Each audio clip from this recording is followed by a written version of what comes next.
الإمام علي بن الحسين عليه السلام جالس مع أصحابه، قال لهم: سأقص عليكم هذه القصة. لاحظ الألم، لاحظ الخوف ماذا يصنع، خوف من الله.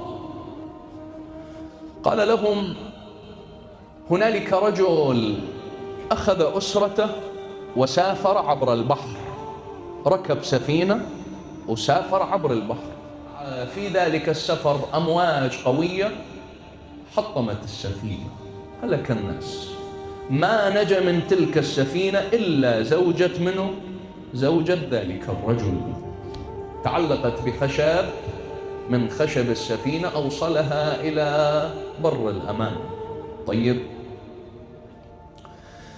لما وصلت إلى البار أخذت تمشي حتى وصلت إلى شاب، وقفت على رأس شاب، استفهم، سألها، قال لها: شنو الموضوع؟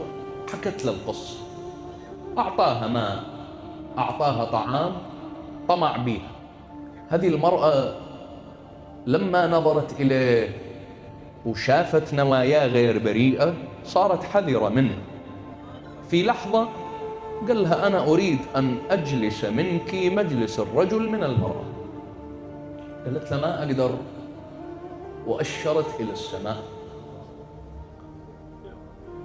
قال: لم أفهم، ليش أشرتي إلى السماء وقلتي ما أقدر؟ قالت: إني أخاف الله عز وجل. هذا الشاب قال: لماذا؟ قال: هل فعلتي سابقا؟ أنت ليش خايفة؟